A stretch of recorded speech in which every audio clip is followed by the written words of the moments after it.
Fatherhood is a job where you don't get to clock out, and for some men, the day already lives at the level that most people can't relate to. Today's guest is Matt Thomas.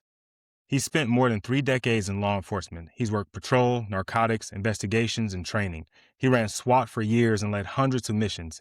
He also spent over 31 years married and raised 3 kids in the middle of it all.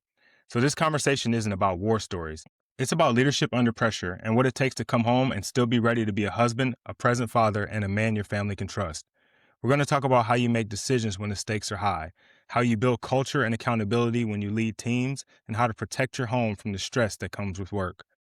If you're a dad trying to provide, stay present, and lead with a clear head, you're going to get a lot out of this one. Matt Thomas, welcome to the show. Don't move. Keep it locked. You already know. You're listening to the Fit Fatherhood Podcast.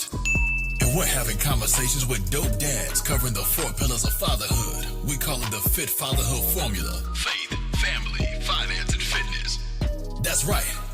These dads are setting the pace in business and fatherhood. This show isn't only about the outside success. We're getting down to who you are. Gentlemen, it's time to get fit. And now, let's get into the show.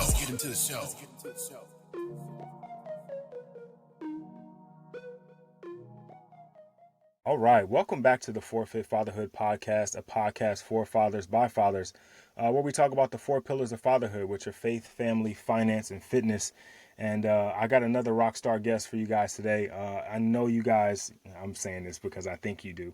I know you guys like when I'm on here and I'm talking by myself, right? I'd like to think that you guys like that, but it seems like these guest episodes always get a little bit more listens. So I'm excited to have a guest on with me today. My guest today is Matthew Thomas. Matt, how you doing, brother? I am doing well, Rod. How are you? I'm doing amazing, man. I'm having a good day. It's nice and warm here. I got a little fan on, so I hope it doesn't mess up the sound. I can barely feel it because I got it turned all the way down, so I don't hear it on the speaker. But I get like a little breeze every time I turn this way. I feel it a little bit. So if you see me looking to this side, I'm trying to catch a little breeze. It's all good. I'm trying to do the same thing. I got a fan overhead because I'm in sunny Arizona today, and yeah, it's a little warm. All right. So, Matt, for the guys who have not heard of Matt Thomas yet, maybe haven't got an opportunity to kind of see you on social media, read your books, and all that kind of stuff, can you tell them a little bit about yourself? Yeah, so I am an Arizona native, and I've been proudly married we are about to hit our 33rd year, which is one of my bigger accomplishments. I've got 3 wonderful kids, 2 daughters and a boy, and the boy's the youngest. He's about to graduate. And I've got 2 beautiful grandchildren, which is the best thing ever. And in addition to that, I've been a cop for coming up on 33 years, and the wife's been with me for that whole ride. And I was with the Pinal County Sheriff's Office for 32. And in May of last year, I retired from there as second in command, and I took a chief's job in a small town inside of the county. And so that's it, man.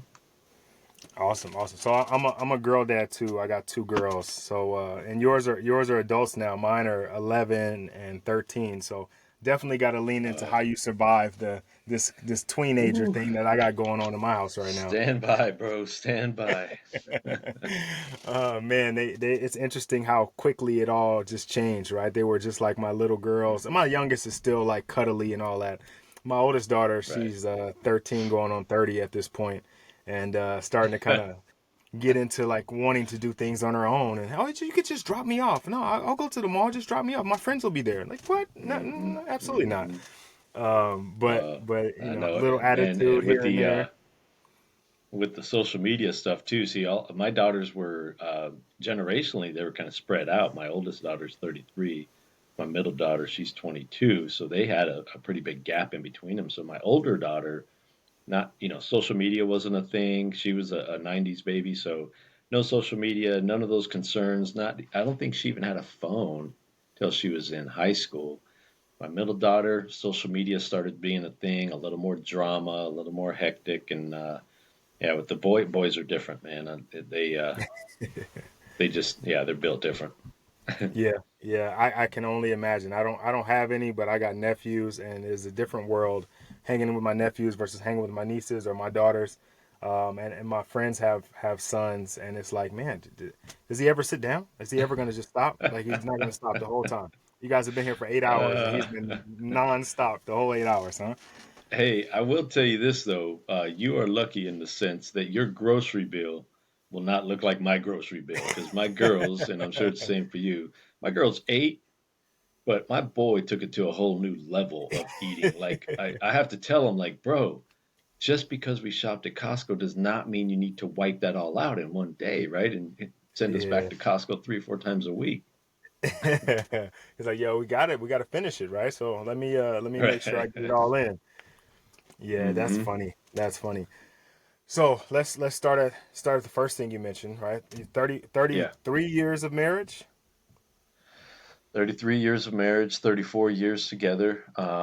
We met in high school, actually. We both went to high school together, and she did not like me in high school. And um, after high school, oddly enough, my one of my best buddies was right across the street from her house, and that's where he lived. And so I'd go over there and visit.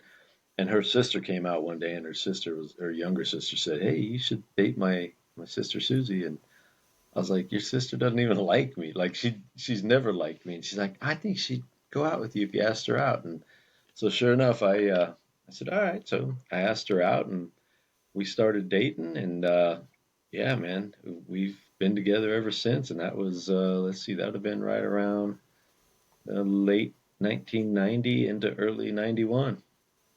Wow, man, that's a long time. That's a really long time. Like Yeah. me and my wife and I are high school sweethearts. We got together. I was a sophomore. She was a freshman.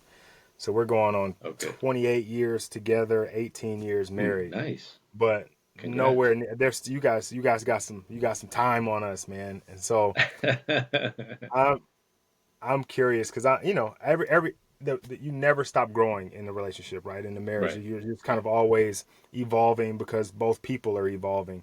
What do you think has maybe been your secret to success in this thing?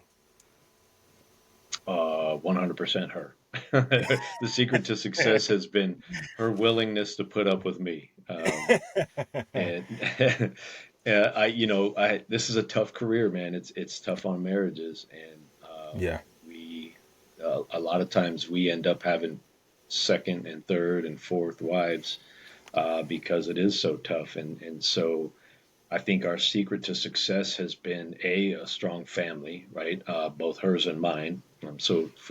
Family support system behind us, because there's been it hasn't always, it wasn't all unicorns and rainbows, man. There were some tough times. There was a time where we were split up for about 6 months, and I had moved out, and we were on the verge of divorce, and really our family came together behind us and kind of pulled it together and helped us navigate that. Where we would sit down with my mom or with her mom, and they would kind of guide us through some of those hard times, and then her and I just getting through some of those hard times. And I think the crux of how we stayed together was that we truly love each other.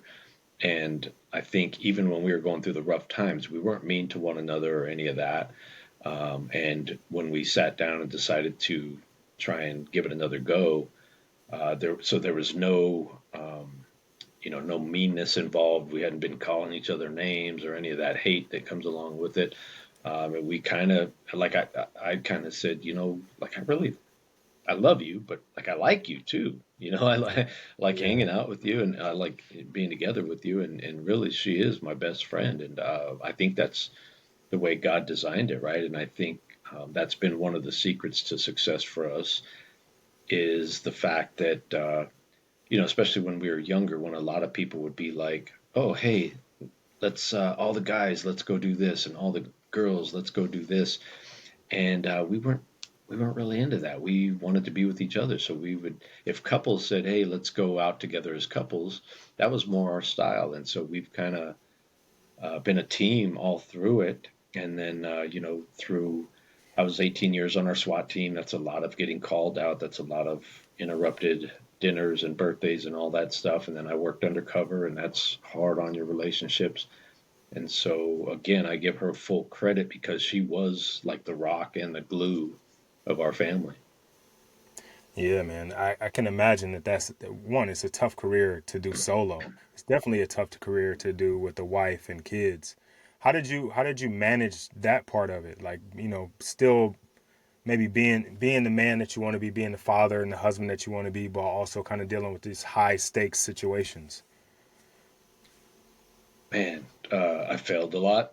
I think I don't think I was the father that I really wanted to be. I don't think I was the husband that I wanted to be, or ultimately should have been. I think I screwed that up quite a bit, and that's why I give her so much credit because she gave me a lot of grace, right? And I think in this type of career, it's easy to be self-focused and self-centered because Hmm. you're trying to make a name for yourself. You're all in on some of this stuff, and so what that means is your family becomes second, right? And your work family starts to become first. Your family at home starts to become second. But I think it set in for me finally when we split up and we're on the verge of divorce. I think that's where it really hit home for me because I looked around at dudes like me, right? And I looked at some of the dudes that had already retired and were sitting at home alone, um, didn't have their family around them, didn't have a wife with them, didn't have their kids around. And I was like, man, I don't want to be that. I don't want to be that guy that's sitting there just drinking myself to sleep every night with all the regrets from messing things up. And so that's really where I started to kind of refocus. And then as we came back together, uh, you know, it took a while to fix the damage that was done through that split up and some of the stuff that went along with it.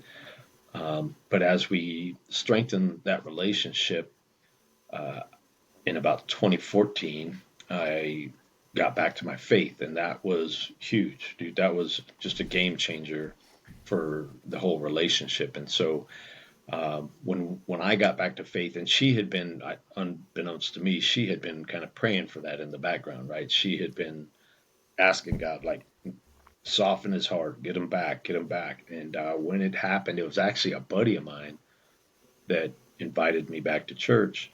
And I was raised as Catholic, and I had become disenchanted with the whole system, especially this career kind of makes you, not kind of, it makes you very cynical.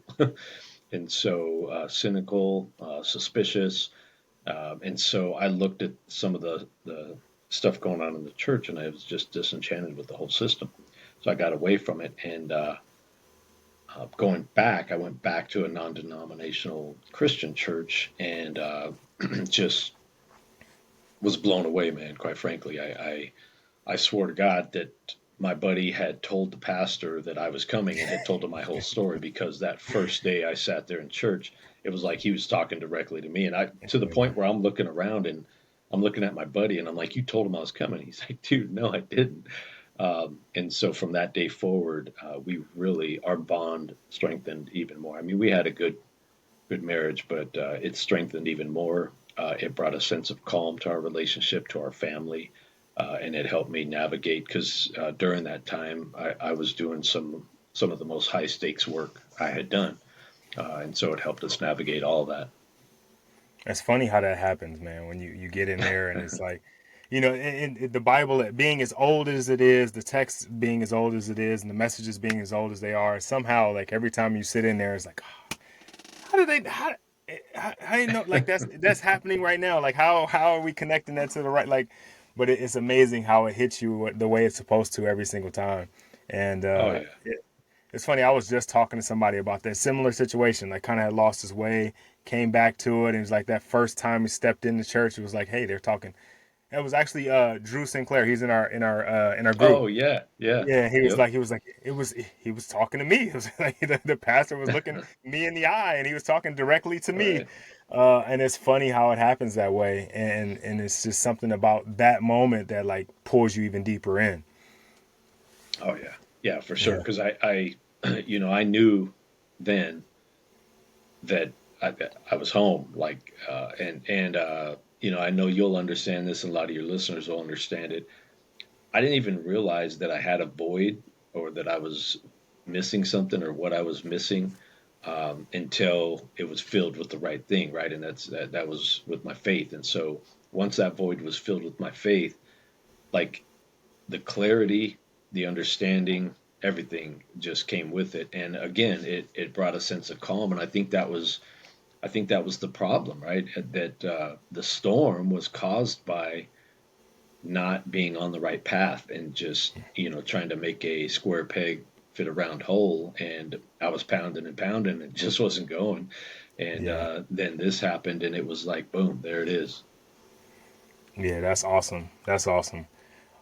So let me ask you. I guess we'll kind of go back a little bit. Did you Mhm. always want to be a cop? Was that something that like when you were little and they're like, "What do you want to be when you grow up?" and you said a cop? So I guess yes and no, kind of, sort of. So I watched my grandfather. He was a World War II vet. My dad bounced when I was real young. I don't even remember. I think I was about 4 years old, 5 years old. So I was with a single mom, and we Okay. lived in Section 8 government subsidized housing in a rough ass neighborhood in South Phoenix.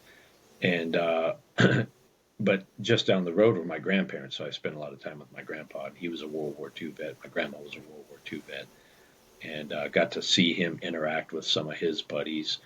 And so I think that drew me to want to serve in some capacity, right? Whether it be first responder or military. So I was kind of drawn to that.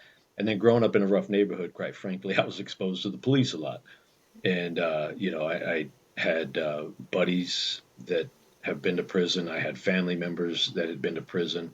And I was really on the cusp. Like I could have went either way. And it's weird because as a teen growing up in that environment, I think like prison didn't scare me. Going to jail didn't scare me. It was just one of those things that you're like, yeah, that's what happens in It's our a neighborhood, right? real possibility. You Yeah. just Yeah. yeah, you just do your thing, and you'll probably go to jail. But I know plenty of people there, and I ain't worried about that. And so I could have went either way, but to answer the question, yeah, I was drawn to that service aspect.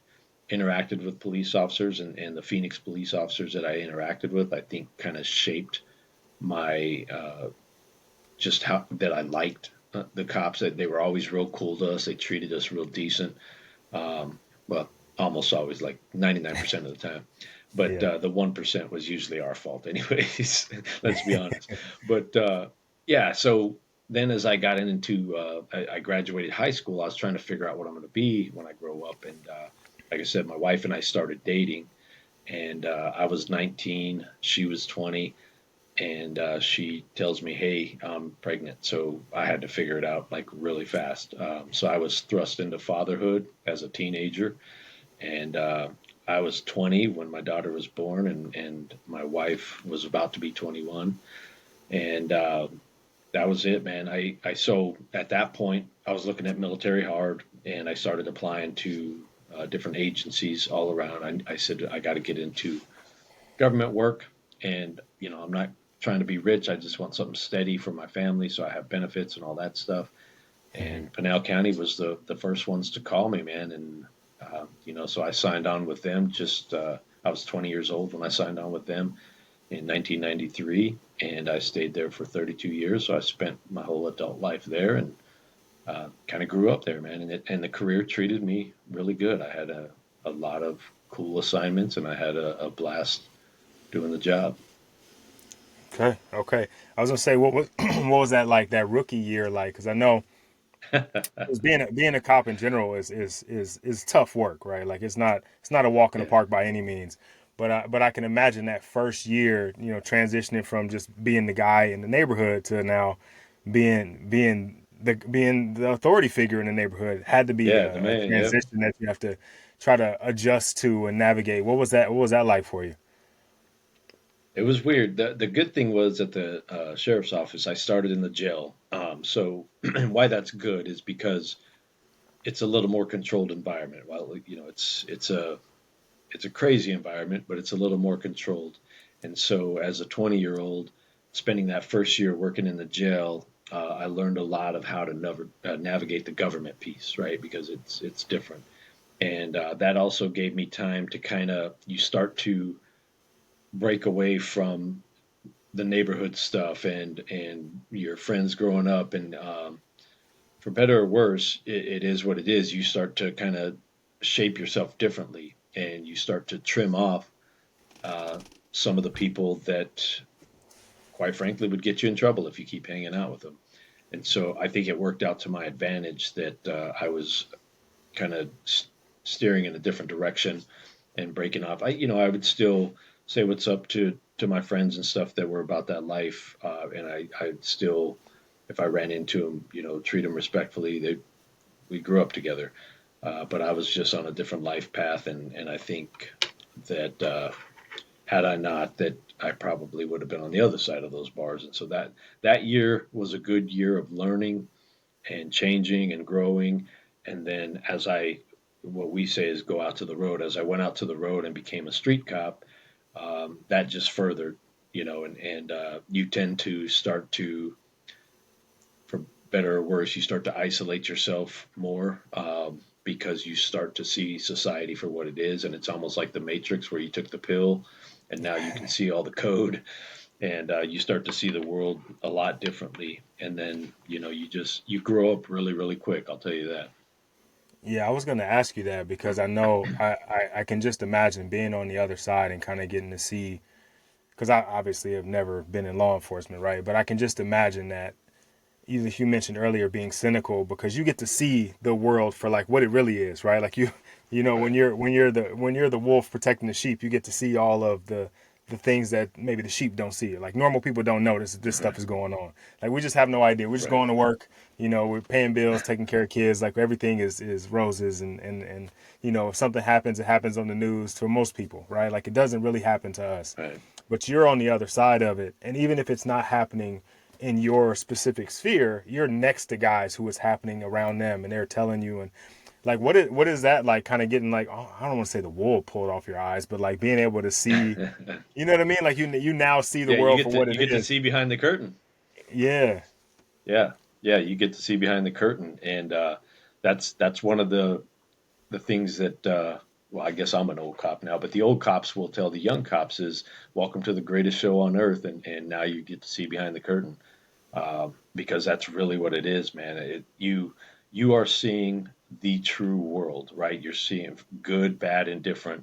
You're seeing everything. You're seeing the good. You're seeing the evil, because there's no cooler feeling than watching a baby being born, with an EMT on the side of a road, and seeing everything work out, right? And a new life coming into the world, and all of that work in the way it's supposed to.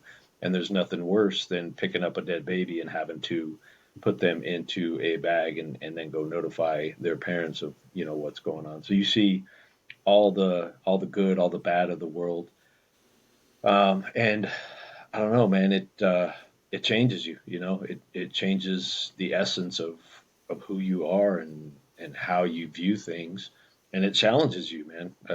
I told you with my faith, I was challenged quite a bit because there's stuff that you see that you're like, there's no way that our God would allow this to happen, but yet here it is right in front of me, right? And so it challenges your faith, it challenges your belief system, and then you get to see how evil people are to each other, and just how mean and obnoxious and everything else that they can be.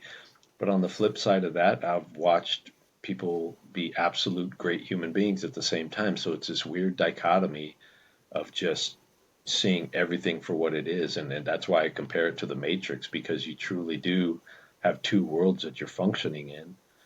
And then you got to learn how to navigate that piece of it, right? The two world thing, because you try to protect your family from that world creeping into your home life. And then that becomes a whole thing of its own, because you tend to isolate and shut yourself off. And it's because it's a protection mechanism, but that can damage relationships as well. So it's a lot, man. It's a lot. Yeah, I was gonna ask you, like when you have a one of those days, right? Like a heavy day or like that, or like how do you shut that off, or like how do you walk into the house and just be mad again, not Officer Thomas, you know what I mean? Like how do you did Yeah. you have like a routine, or was it just something like you just put it on the shelf, shut the door, and we just whatever happens happens? Yeah.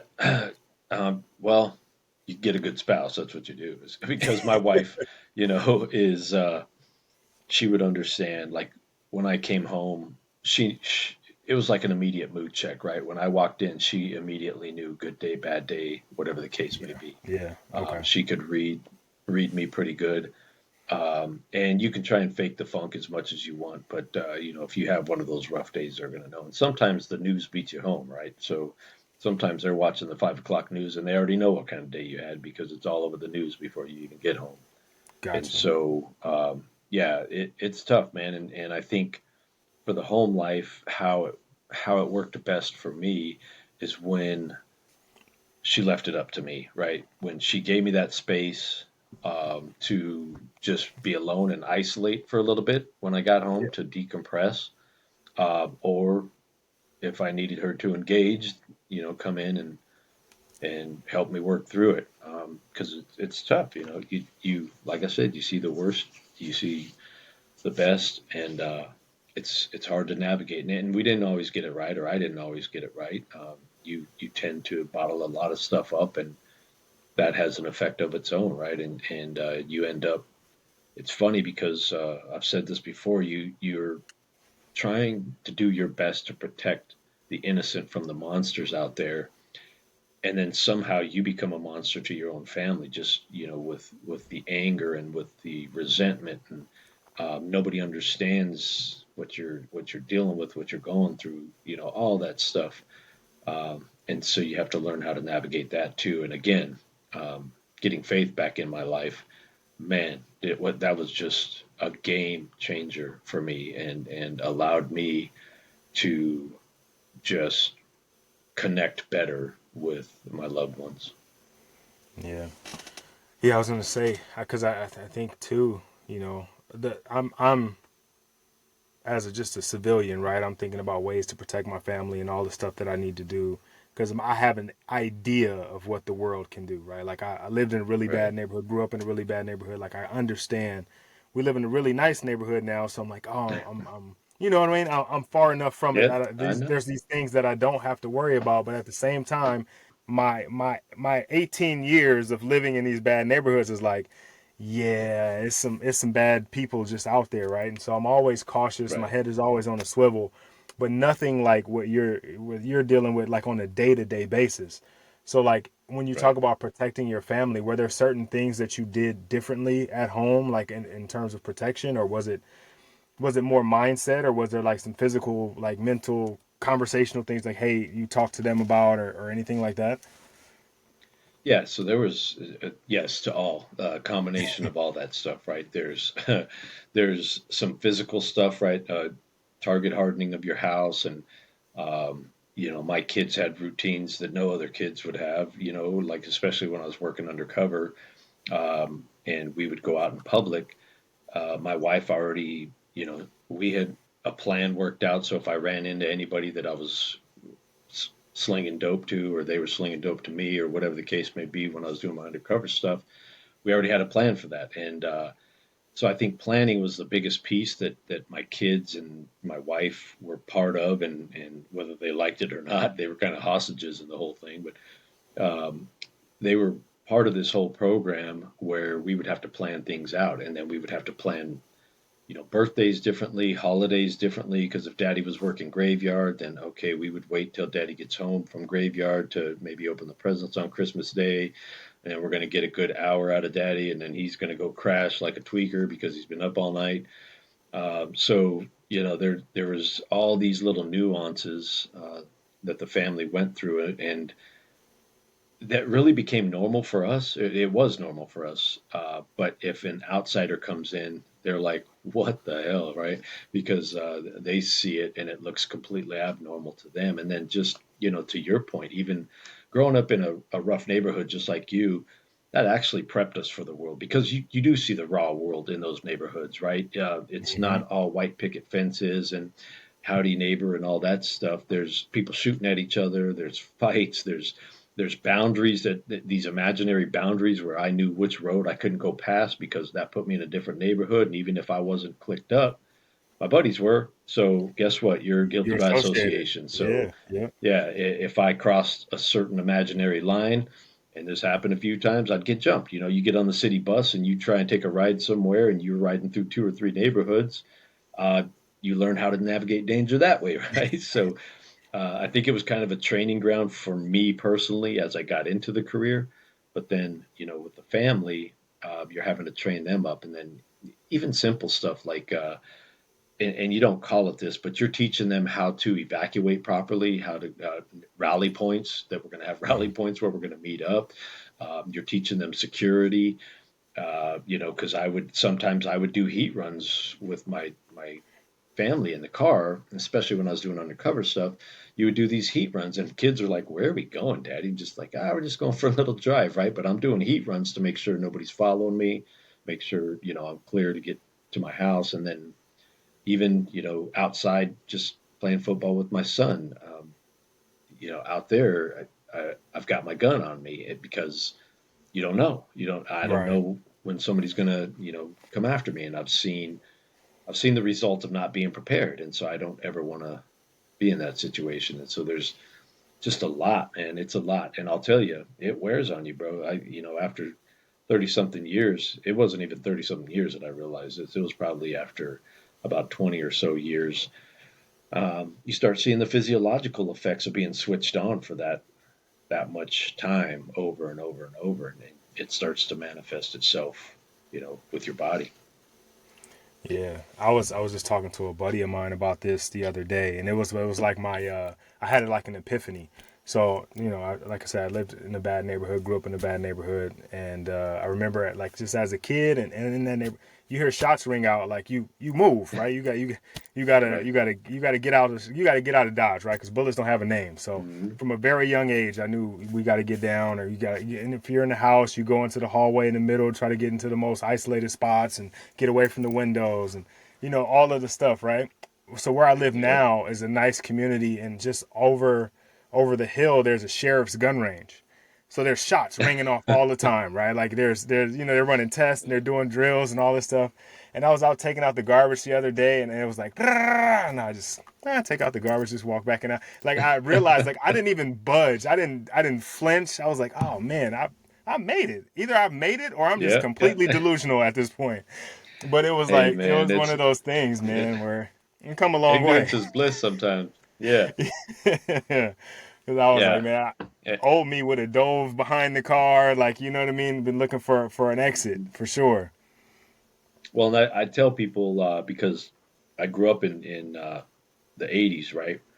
And that era, we had a lot of gang violence in Phoenix, and a lot of that's when drive-bys became the thing, right? Hmm. That's when Colors was made, man. That's when Crips and Yep. Bloods were blasting each other all the time, and we had that going on here. We had Crips and Bloods moving over to Phoenix to get away from the rule in Cali, so we had them showing up there, and there was a lot of that stuff going on. And I was talking to a guy about growing up, and I told him, yeah, man, you know, if you grew up where I grew up, you usually played in yards that had palm trees. And he was like, why would you play in yards that have palm trees? I said, because they take the most rounds.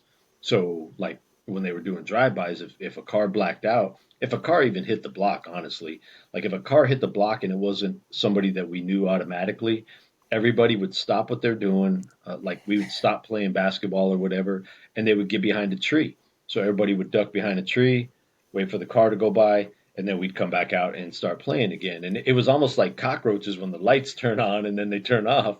And it was all a survival mechanism. But you look back at that, and that was our normal. It seemed normal.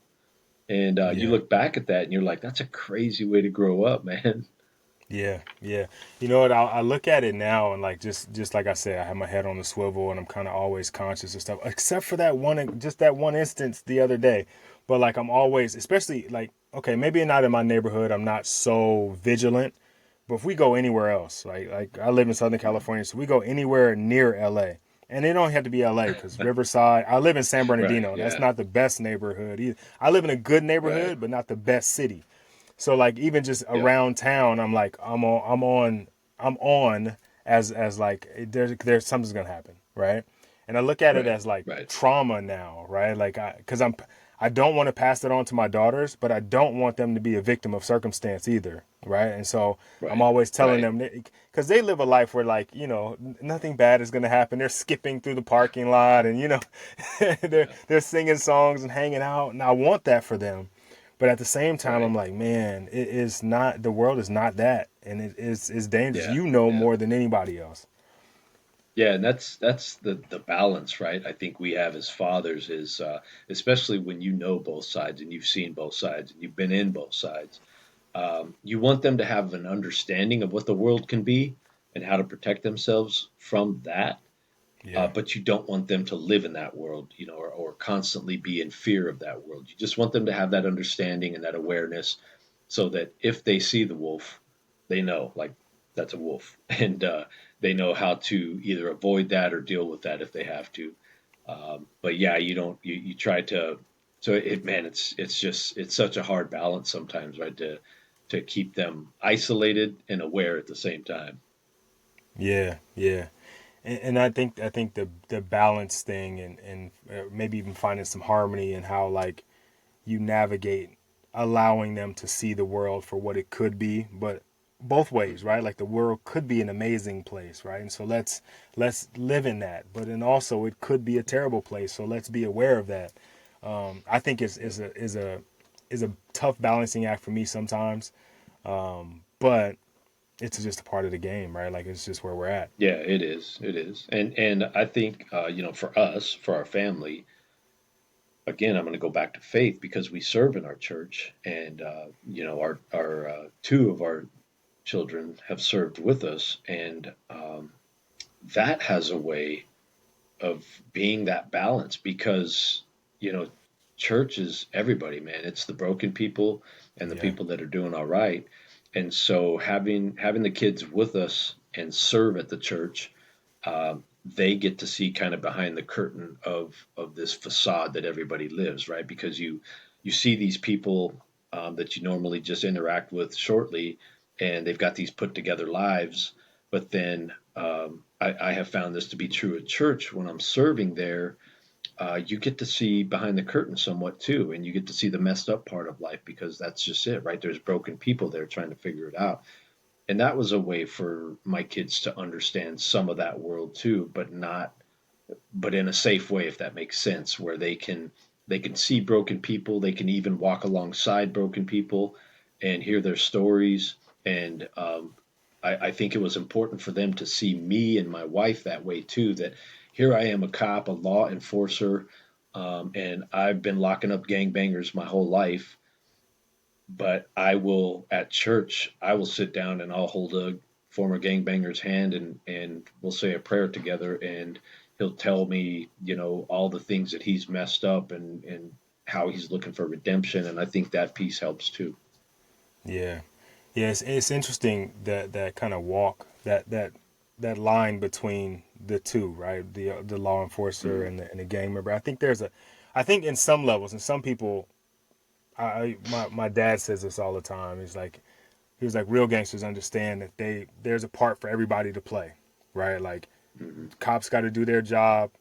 And gang members, if that's what they choose, they're doing their jobs, and both have respect for each other right, in a way, right? Like, because if right. if you're doing crime, he's gonna get you, right? Eventually, he's gonna get you. He's gonna Yeah, do his yeah, job. Like, there's just no way around it, and vice versa. Like, as a cop, eventually, you're gonna catch up to that guy.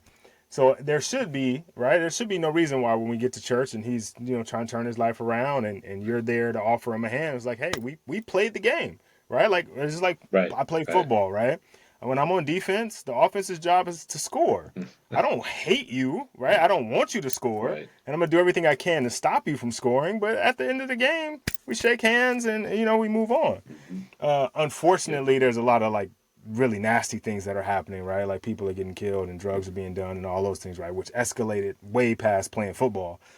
But there's a right, level of it at the end of it. There's some humanity, right? If we're both, if I'm stepping out of that lifestyle, and you've already kind of realized what the thing is to help me be better, then why shouldn't I be able to shake hands with you and come to you and right, break bread? Because at the end of the day, we're both hoping to go to the same place. right, Like, right. And I we think that's both. the biggest thing, like with my profession.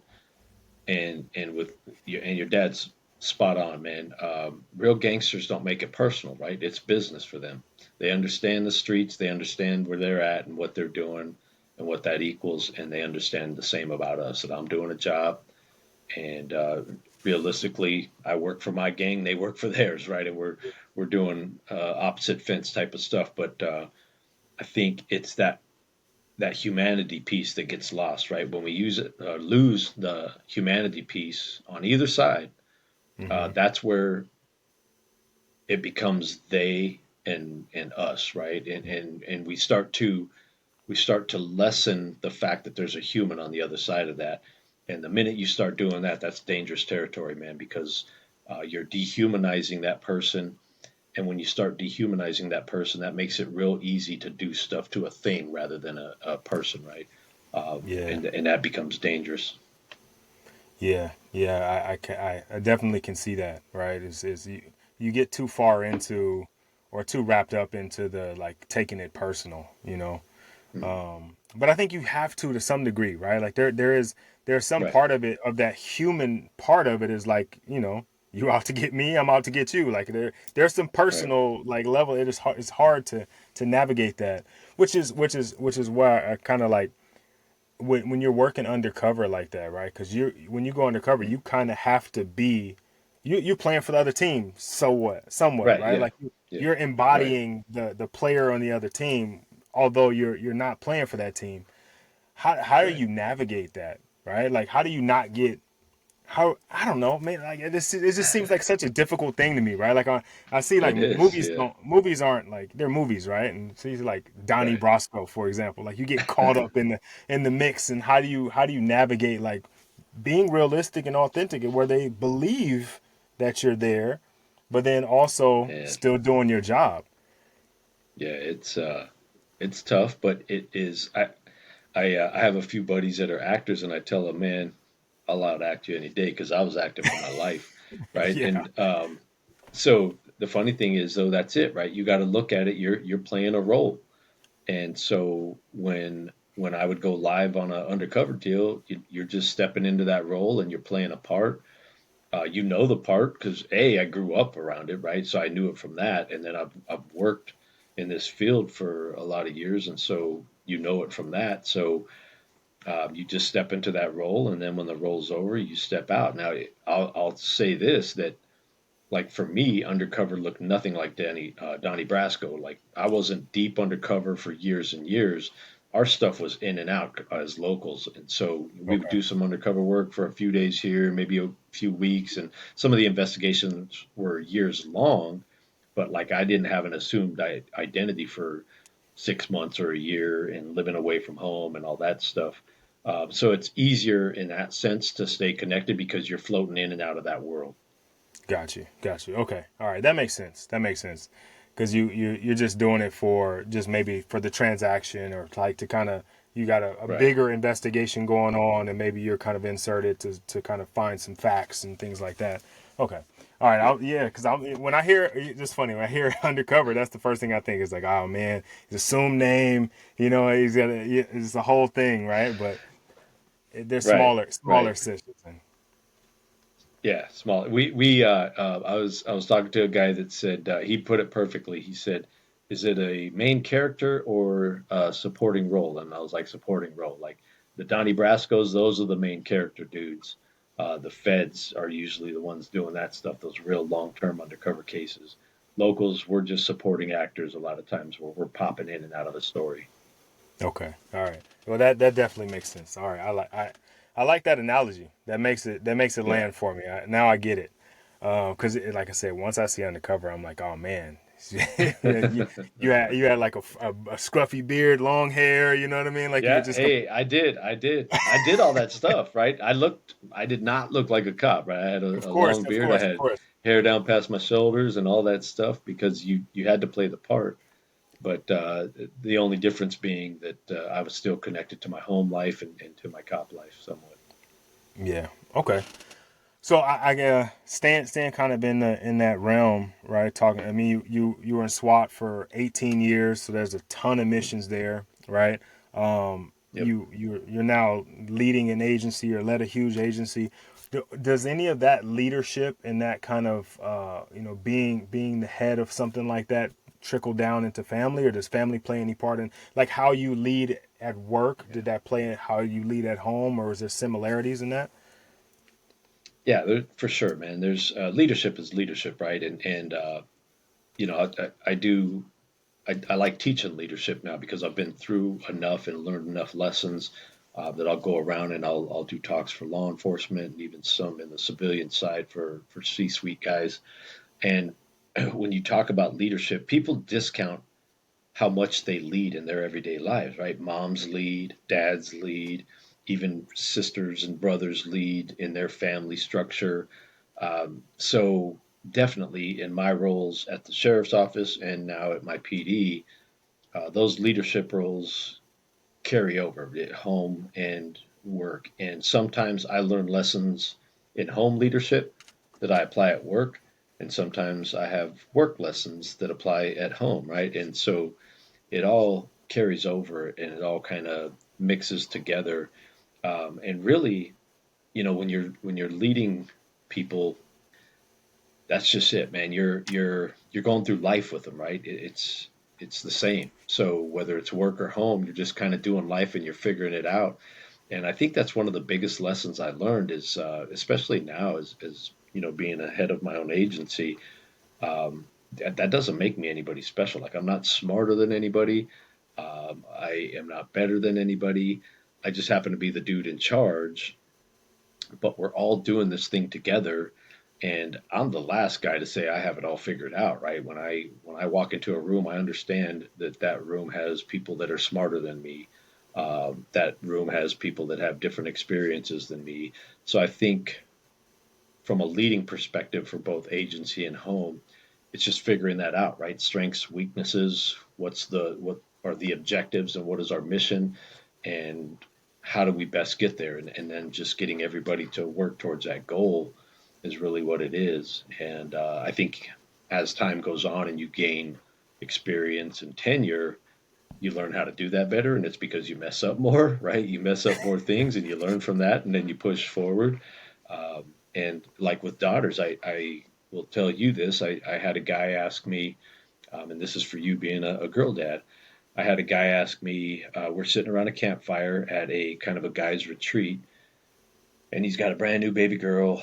I think she was about 9 months old. And he goes, man, if you could give me one piece of advice in raising my daughter, what would it be? And I was like, dude, that's kind of heavy, right? That's a heavy question to ask me. And I said, well, I think if I'm speaking purely from my experience and where I know I made mistakes, is let your daughter be who she was meant to be. Don't try to protect her so much that you stifle her, right? Let her be who she's supposed to be. Because with my oldest daughter, especially, I did my damnedest to protect her from everything and anyone. And what I actually did was stifle her, right? I smothered her. And I think that not that she didn't blossom on her own because she's very strong willed and she did what she was going to do, but I think I could have made it a lot easier had I just accepted the fact that I can only control what I control as a father.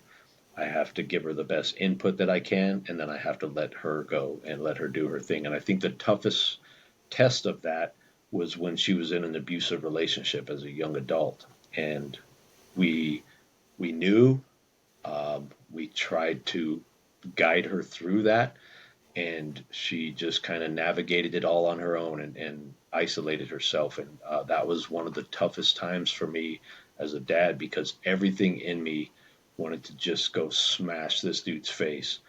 And I had to let her navigate it because she asked me, Dad, this is my problem to handle, and I don't need you trying to protect me. I need you to let me handle it. And that was one of the hardest things I had to do as a dad was let her be a big girl and let her figure it out because, I was really worried about that. And in the end, it worked out.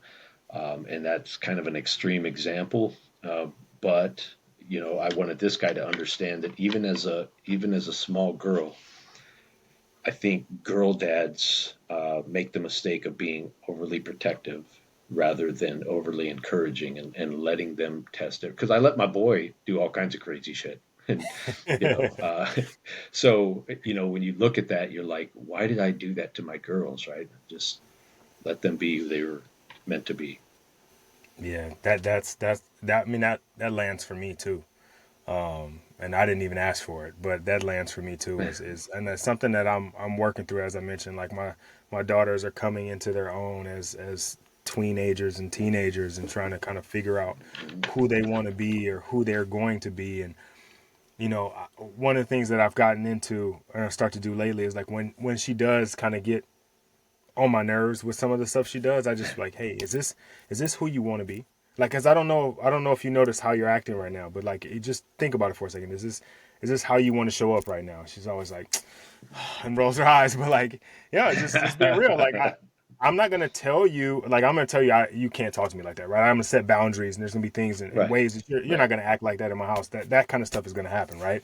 But then also, like, within those confines, is this really what you want? You know what I mean? Like, because I want you to be the best version of you can be, and whatever you think that is. Like, I have a vision for you until you show me your vision for you, and so I'm gonna keep pushing mine. And now as you're starting to kind of give me an idea of what you want to be, I just want to just double check. Hey, are you sure? Is that how Yep. you want to talk to Yep. your mom? Oh, okay. I didn't know. I didn't know that was I didn't know you were the kind of daughter that talks back to her mom. Now I know. Like, okay, cool. And it's kind of sarcastic and it's kind of like poking at her a little bit, but Right. also like trying to get her to understand, because I think a lot of times when even as adults and myself, right, like, we act in certain ways and we're not aware of how it's coming off, right? Or we're not always Right. aware of how we're Right. showing up. And just Yep. a little reminder like that is like, hey, I don't know if you think that Yeah. is. I don't know if you know that's not what you don't sound the way you think you want to sound right now. Yeah. Well, and I'll tell you to that point, man, because you hit on something for me. One of the things that I understand as a leader on the sheriff side and the police side, and I learned this from Colonel Powell said, "You bring the weather, right?" And how that translates for leaders is when you show up, people are watching, right? If you're bringing a storm with you, you're going to set the tone for that room. So I understood from the time that I had that epiphany, and Colonel Powell kind of helped me have that epiphany.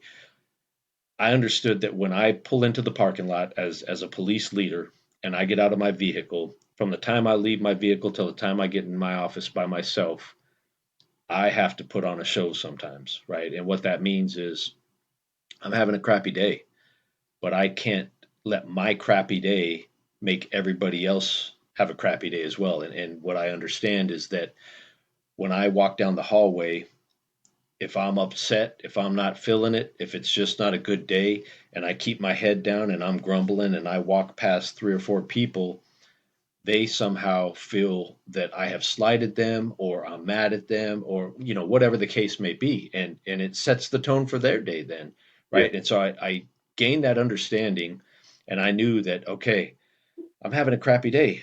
That doesn't matter right now, right? I got people to lead, and so I've got to show up.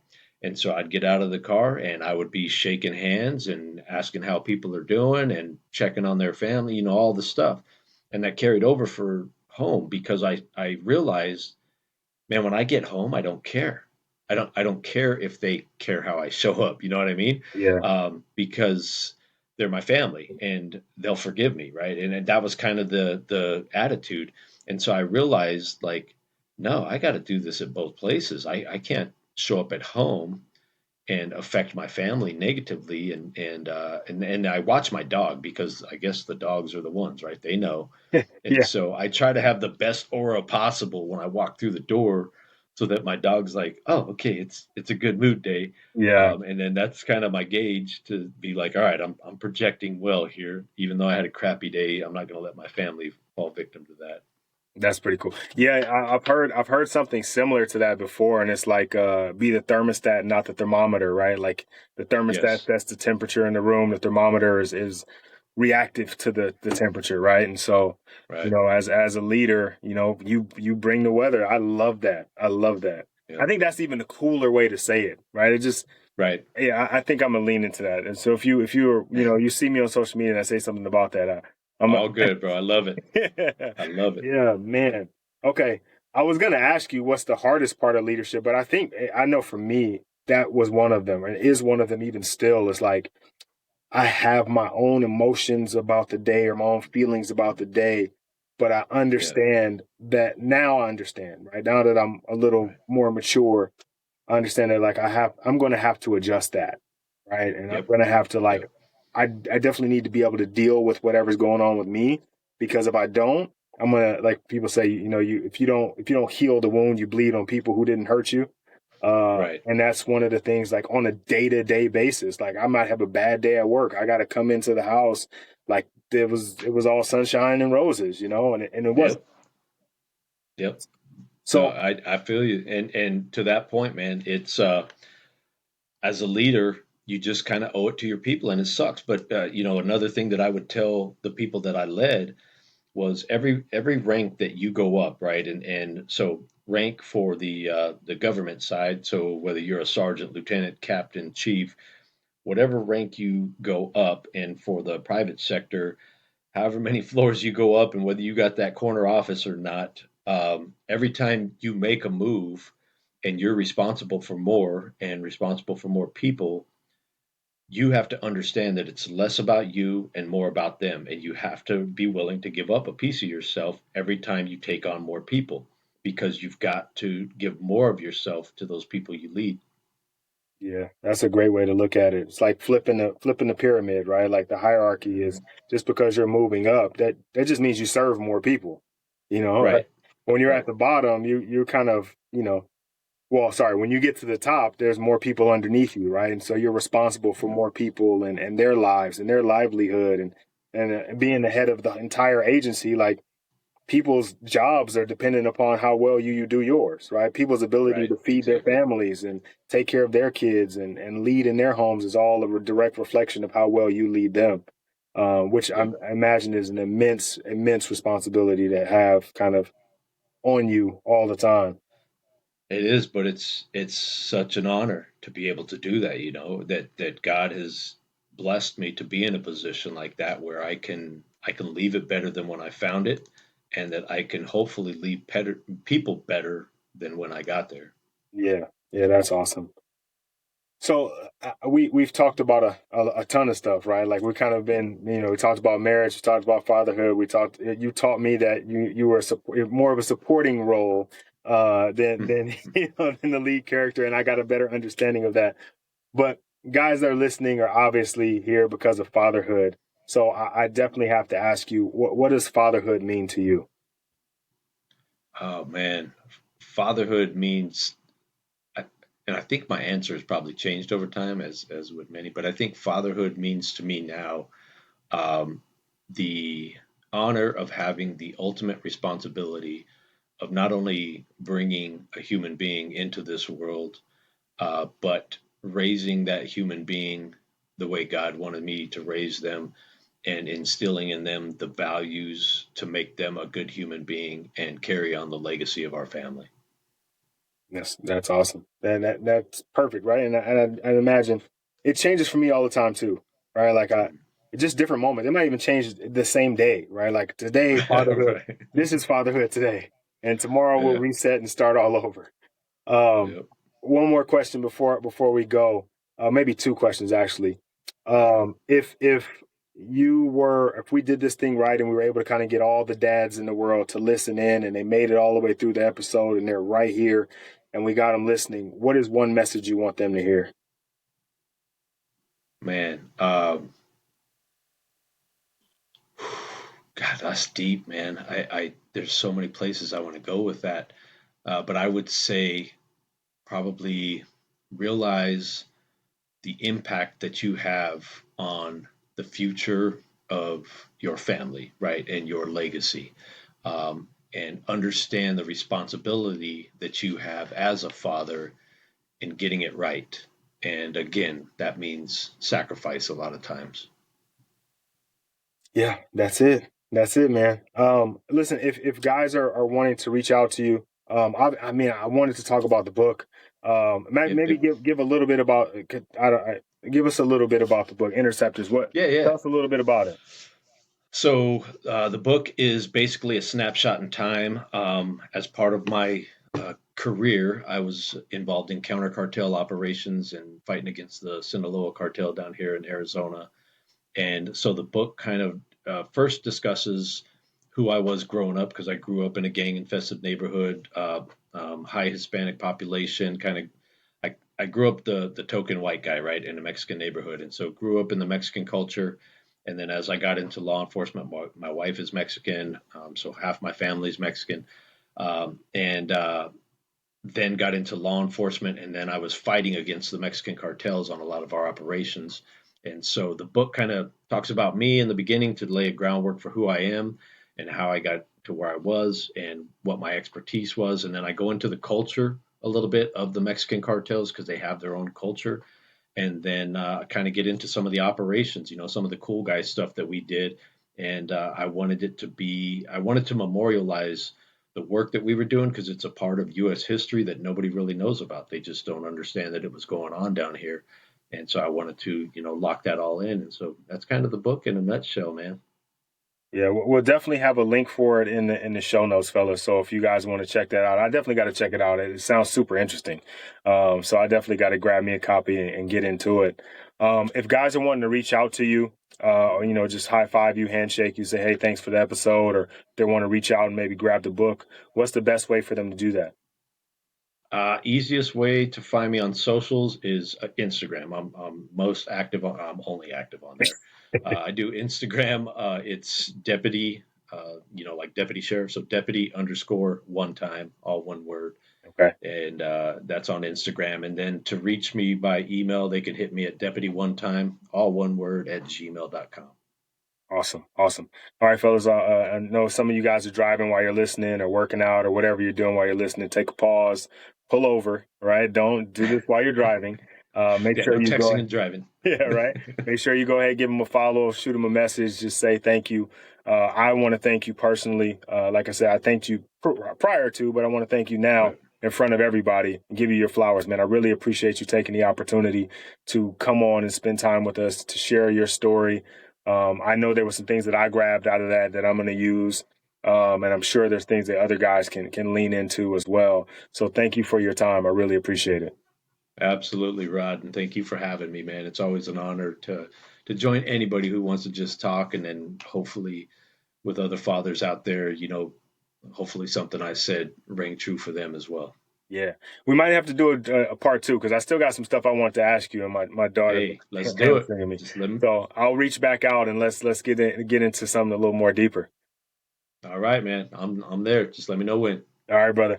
Enjoy the rest of your evening, and I'll talk to you soon. All right, you too. God bless. All right, later.